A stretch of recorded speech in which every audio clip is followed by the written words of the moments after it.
Hello, and thanks for joining us for this special talk show edition of the Newsfeed. I'm Brittany Grant, and today we're going to talk about the controversial topic of abortion. We have three guests here who are all at different ends of the spectrum in their beliefs regarding abortion.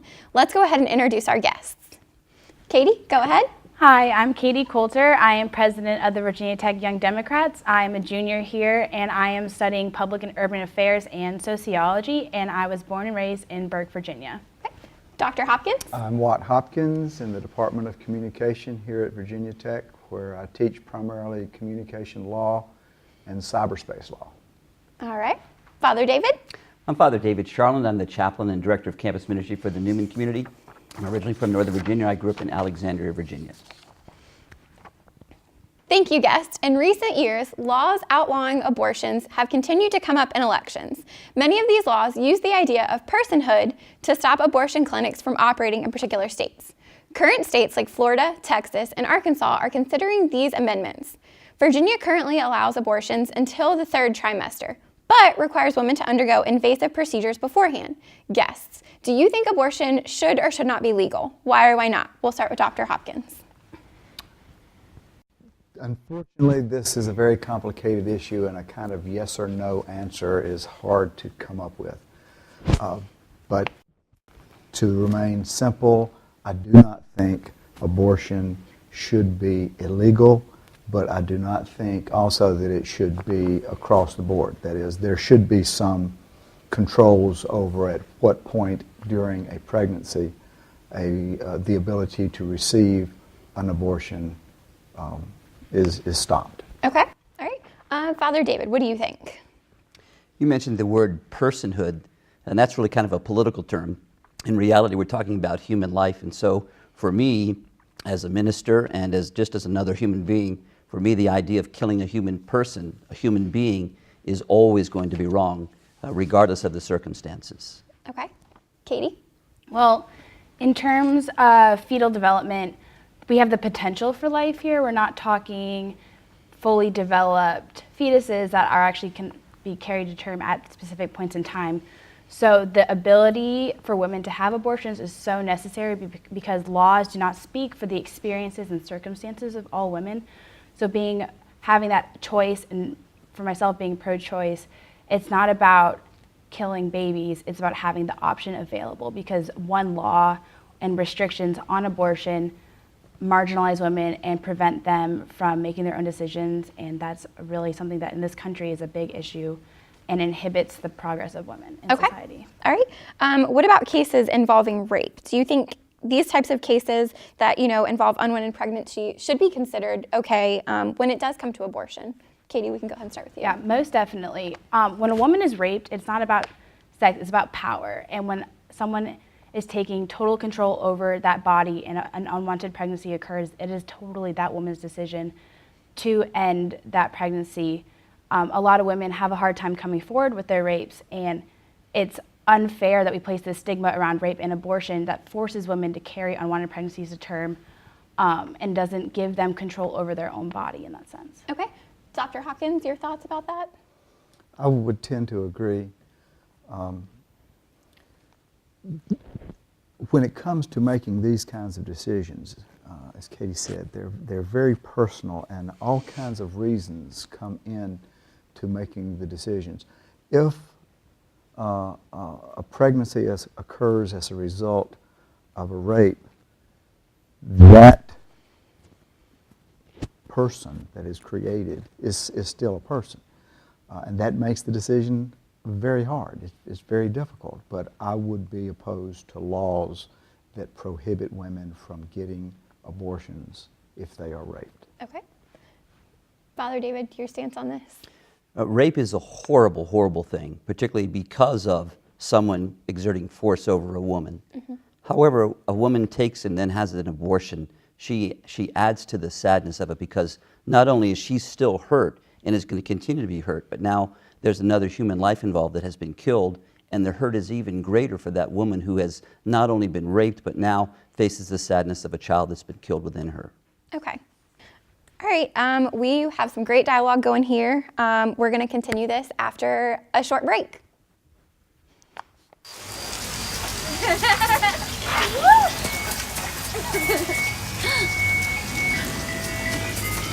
Mom, can we get some ice cream? Please, Mom, please. No, we're having dinner soon. Please.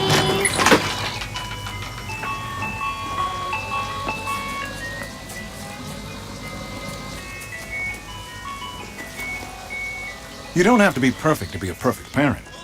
There are thousands of children in foster care who will take you just as you are.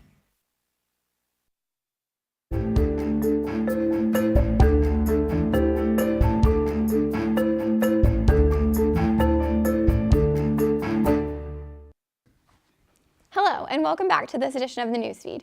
I'm Brittany Grant, here with our three guests as we continue to talk about abortion.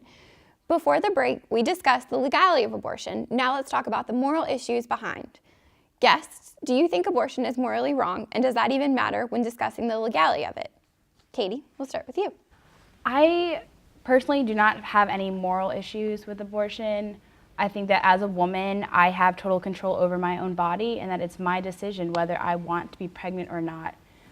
In terms of the law and morality, I don't think that the two should intersect, because when you intersect morality and legality, you get emotions, like high-strung conversations and arguments that aren't really productive and necessarily achieving the goal that we're looking for. Okay, Father David, your thoughts on this? Sure, I want to step back for just a second because it answers kind of the question.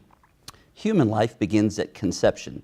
And so we talk about when is fetus viable and those kinds of things. It doesn't really matter because we've already begun with human life. It's not pre-human, it's always human. It's not going to be a tree or anything else. And so it then frames the question about whether something moral should be legal.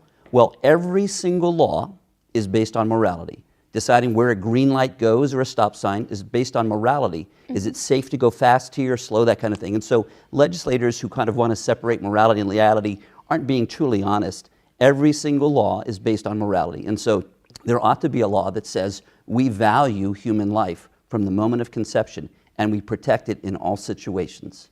Okay, Dr. Hopkins? Again, you got a very complex issue. If you're asking me, do I think it's right or wrong for someone to perform an abortion? It's wrong. However, I cannot say that it would be wrong for someone else.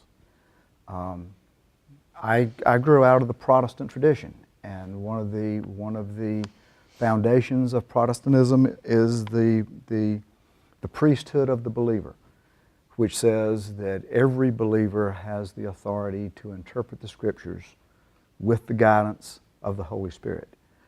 And reasonable people, people of faith, can come to different answers. I do not believe abortion should ever be used as a primary means of birth control. The decision to engage in activity that would result in a pregnancy, that's where you have the birth control. When we're dealing with issues of rape and incest and those kinds of things, other issues come into play. Okay. Yes, I think it's wrong. It would be wrong for me or my family. All right. Do you have time for me to follow up on that real quick? Sure, go right So ahead. you mentioned about it, you not wanting to impose it on someone else if you think it's wrong. If someone else had a slave 50 years ago, but you were opposed to slavery, wouldn't it be right for you to say it's wrong for all of us to have a slave because there's a moral thing that says as we value humans, we shouldn't have slaves. And this is a civil rights issue for every single human person, and that's why we want to kind of value this little tiny human as well with the rights that you and I are accorded. You're absolutely right, and it would be wrong. To have a slave is an affirmative decision that one makes about this kind of legal issue. And as I said, I don't think abortion is a satisfactory answer as a primary means of birth control. You make decisions before that event occurs. When, however, other factors come into play, I think that reasonable people and people of faith can differ as to what kinds of actions those people should take in those circumstances. It's wrong to take a life, and I agree with you. As I said earlier, life begins at conception. I have seen circumstances, however, where I could not reasonably advise a person in your circumstance, you should not get an abortion. And I think it's also people tend to forget about the rights of the woman. They're like, oh, the rights of the fetus, the right of the child. But when you're giving these rights, and a lot of the personhood bills that have been enacted in legislation, they take away rights from the woman and place them on an unborn fetus. And that we're talking about the potential for life. In the first 2 trimesters, that fetus is not viable outside of the mother's womb. That is her body still. That is her right, her autonomy. And when we create legislation that inhibits that, she is losing control of her own body. Now, and if I could answer that, we're talking about the rights of a woman. The part of the debate that troubles me is the argument that the rights of the woman should overpower all the rights. And so when you say that a woman should always be allowed to have an abortion in any circumstance because she has that right, my response is, in many circumstances, you should have recognized the rights that come before conception. Just because someone becomes pregnant, that doesn't mean that that person's rights supersede the rights of other people.